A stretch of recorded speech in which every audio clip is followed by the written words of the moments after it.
Taïwan dans toute sa diversité, une émission de Radio Taïwan International. Bonjour à tous, c'est Sasa qui vous souhaite la bienvenue pour un nouvel épisode de la série sur la diversité des liens entre les vivants et les défunts à Taïwan. C'est un aspect très intéressant mais que je n'avais pas encore abordé. Quels sont les rites funéraires des autochtones de Taïwan et les liens qu'ils entretiennent avec les défunts ? Pour aborder ces sujets passionnants, j'ai interviewé l'ethnologue taïwanaise francophone de l'Academia Sinica Liu Bijen et Mo'o Yasiyungu de l'ethnie Tso qui vit dans la montagne Alishan et que j'avais aussi interviewé pour de récents épisodes des Joies de l'éco-construction. Mais avant d'entrer dans le vif du sujet, recontextualisons en quelques mots. Les peuples autochtones de Taïwan sont de la famille de langues austronésiennes. Selon l'hypothèse la plus probable des chercheurs, ces Austronésiens ont essaimé dans de nombreuses îles du Pacifique, à partir de Taïwan, jusqu'à Hawaï, Madagascar, Tahiti ou encore la Nouvelle-Zélande. Mais aujourd'hui à Taïwan, la majorité de la population est sinophone et s'est installée petit à petit depuis environ 400 ans, à partir de la province côtière chinoise du Fujian notamment. Il y a eu une seconde vague après la Deuxième Guerre mondiale, provenant de nombreuses provinces de Chine, dans le sillage du repli du régime nationaliste à Taïwan. Ce qui fait qu'aujourd'hui, les autochtones ne représentent plus qu'environ 2,5% de la population à Taïwan, environ 560 000 personnes. Actuellement, 16 groupes autochtones sont reconnus par le gouvernement taïwanais. Avec l'arrivée des populations sinophones ces derniers siècles, certains Austronésiens ont été repoussés vers les montagnes. Puis, pendant la colonisation japonaise, de 1895 à 1945, s'est posée la question du contrôle des ressources, notamment du bois, et du contrôle des populations. Certains villages ont donc été déplacés plus bas pour pouvoir être mieux contrôlés, parfois après de violents conflits. Puis, après l'arrivée du régime nationaliste du Kuomintang, à la fin des années 40, il y a eu une volonté de siniser ces populations que le gouvernement de l'époque considérait comme arriérées. Ce n'est qu'avec le processus de démocratisation à partir de la fin des années 1980 que les langues ont commencé à se délier et que les autochtones de Taïwan ont commencé petit à petit à affirmer leurs identités singulières et leurs langues. Entre-temps, la christianisation était passée par là avec de premiers missionnaires espagnols et hollandais au XVIIe siècle, puis une deuxième vague espagnole au XIXe siècle et enfin de diverses nationalités lorsque les missionnaires ont été expulsés de Chine par le Parti communiste dans les années 50. À Taïwan, ce sont surtout les autochtones qui se sont convertis au catholicisme ou au protestantisme. Et bien sûr, lorsque l'on évoque les pratiques funéraires et les liens entre les défunts et les vivants chez les autochtones, c'est un aspect à ne pas négliger.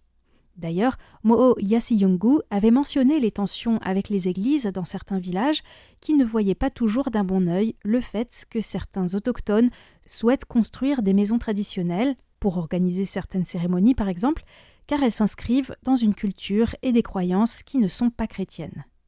Avant l'arrivée du christianisme, de nombreuses ethnies autochtones à Taïwan, par exemple les Amis, les Paiwan, les Tso, enterraient leurs défunts sous leur maison.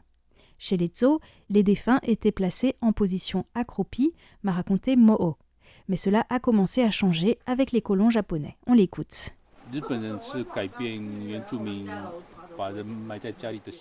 Les Japonais ont interdit aux autochtones d'enterrer leurs morts sous leur maison. Ils voulaient les japoniser et les obliger à enterrer les défunts à l'extérieur. Autrefois, c'était dans des cimetières où l'emplacement des tombes était signifié par des planches en bois.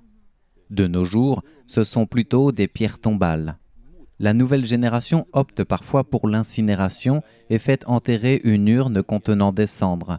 Mais en général, les tombes contiennent les corps dans des cercueils. En effet, aujourd'hui, dans les villages autochtones, on voit surtout des cimetières chrétiens. Les maisons ont beaucoup changé. Celles en bambou, pierre d'ardoise, bois et chaume se font rares. La plupart des gens vivent dans des maisons en béton ou en tôle. Les pratiques funéraires aussi ont changé. Les morts n'y sont plus enterrés. Mais cela ne veut pas dire que les autochtones ne gardent pas de lien avec leurs ancêtres. Mo'o nous raconte dans quelles circonstances les Tso communiquent avec eux. C'est lorsqu'on a un vœu que l'on communique avec les morts pour demander leur aide ou leurs conseils. Mais sinon, le monde des vivants et celui des morts sont deux mondes bien séparés. Car si l'on pense tout le temps aux morts, on ne se sent pas très bien. Et en plus, la mentalité des ancêtres n'est plus la même que celle des vivants. S'ils nous manquent tout le temps, c'est qu'on va être attiré dans leur monde. Donc on préfère bien séparer ces deux mondes. Mais quand on en a besoin, on peut se confier aux ancêtres, pour leur demander leur soutien pour un projet que l'on entreprend, par exemple. Ce qui reste de leur corps se trouve sous la maison, mais leur esprit est ailleurs. Car quand on enterre un défunt, on organise une cérémonie pour inviter l'esprit à s'en aller. Car s'il restait dans la maison, ça ne serait pas bien pour les habitants. Tournons-nous maintenant vers Liu Bigen, qui étudie depuis plus de 30 ans, en particulier les Kavalan et les Amis sur la côte est de Taïwan. J'avais lu dans les archives comment les Kavalan enterraient leurs défunts, leurs corps morts. Et dans le document écrit par les Espagnols et aussi des Japonais qui a raconté les Kavalan, en fait, le mort, il est considéré comme quelque chose qui revient sur la nature. Il devait disparaître naturellement. Du coup, ils l'ont mis à côté de la rivière avec un bambou. Il a fait comme une barrière. Et du coup, ça a pourri, en fait, naturellement. Et j'avais vu aussi, entendu aussi par les chamans qu'ils ont chanté quand les parents morts, ils le mettent accroupi dans une poterie, dans une urne, comme ça, plus grand, accroupi. Il y a toute une connaissance de traitement de corps qu'on n'en a pas aujourd'hui. Et c'est très intéressant pour les archéologues et pour moi aussi d'ailleurs. Et dans la chanson, il explique à peu près quel moment on le met à plat et après, par quelle partie il commence à durcir ton corps et comment tu rétrécis un peu. Et ce moment-là, tu peux le mettre dans une urne en poterie, debout. Ouais, debout comme ça. Et dans la chanson, il le chante, elle le chante, la chamane l'a chanté. Et se souvient très bien. Oui, c'est une culture à l'oral, pas de l'écriture. Du coup, c'est très plus facile à transmettre le savoir pour tout le monde. Parce que si tu chantes, tu sais chanter, tu chantes. Et elle a appris, et se souvient, et elle a chanté, et j'ai entendu. Je me suis dit, qu'est-ce que c'est? J'ai jamais entendu ces belles chansons, un peu tristes. Et après, elle m'a expliqué, voilà, et c'est ce que l'archéologue a trouvé aussi à Ilan.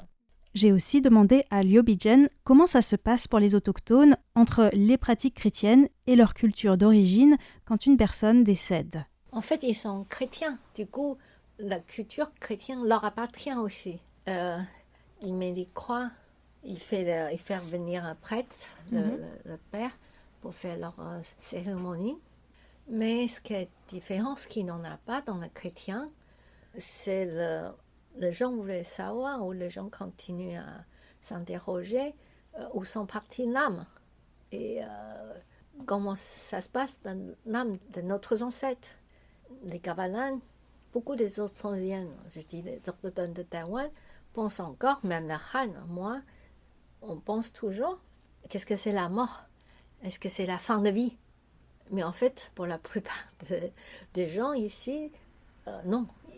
La vie ne se termine pas à la mort d'un corps. Ça continue, il continue à vivre dans l'autre monde comme nous. Et il doit continuer à nouer cette relation. Même il n'y croit pas dans la Bible, mais c'est ce qui est très intéressant, le rituel chamanique ou le rituel qu'ils pratiquent encore aujourd'hui, c'est parce que à l'église, ils n'ont pas parlé de ça. Ils ne font pas de rituel pour les ancêtres. Ils n'en ont pas. Dans la culture chrétienne, les ancêtres ne jouent pas un rôle important. Il n'y a pas de rôle. Mais dans la société Kavalan des Australiennes, il y a un rôle pour les ancêtres. Et du coup, ils continuent à pratiquer certains rituels pour donner des offrandes aux ancêtres. Et ça revient souvent. Les gens sont tombés malades.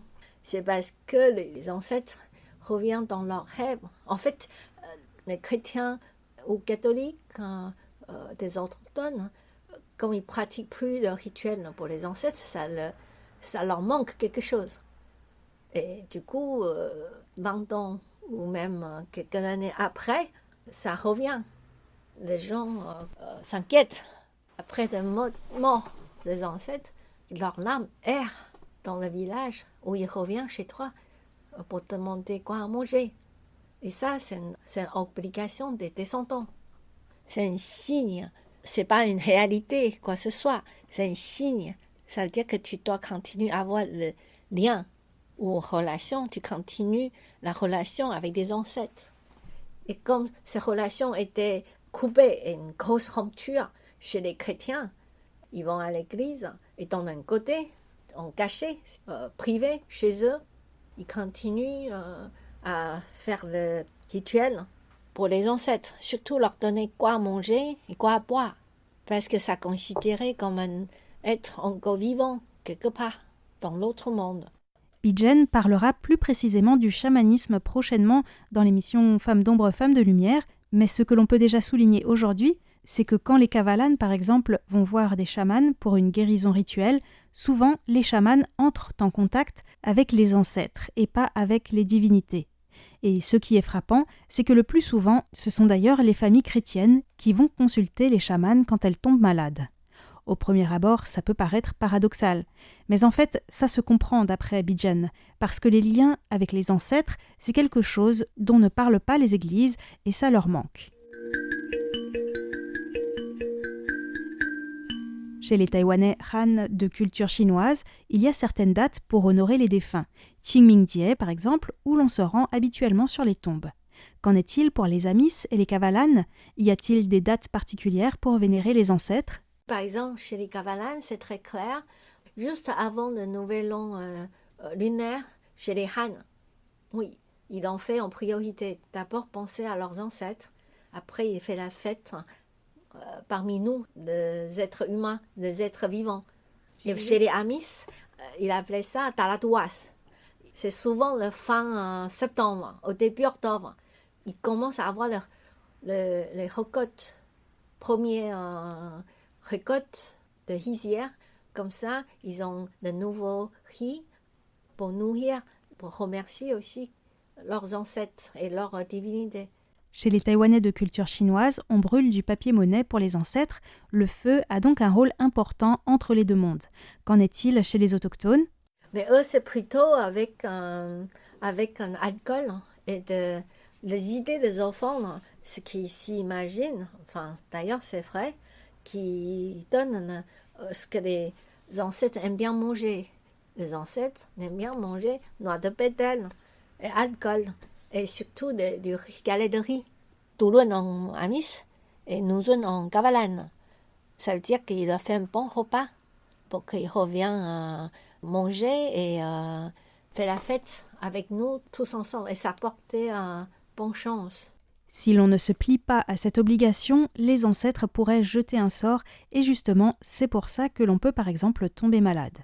D'après les observations de Bi-Jen, c'est l'un des points qui gênent les missionnaires chrétiens, que les ancêtres puissent punir les vivants et que la punition n'émane pas seulement de Dieu.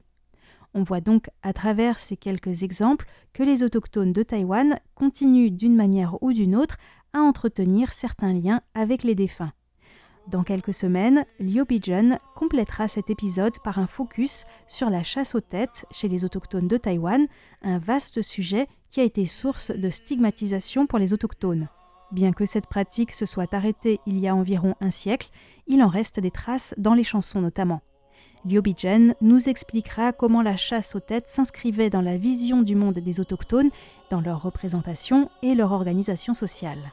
En attendant, ne manquez pas les épisodes de Femmes d'ombre, Femmes de lumière à partir de la semaine prochaine sur le parcours de Liu Bi-Jen et le chamanisme qu'elle a étudié chez les Amis et les Kavalan. Bonne continuation sur les ondes de Radio Taïwan International.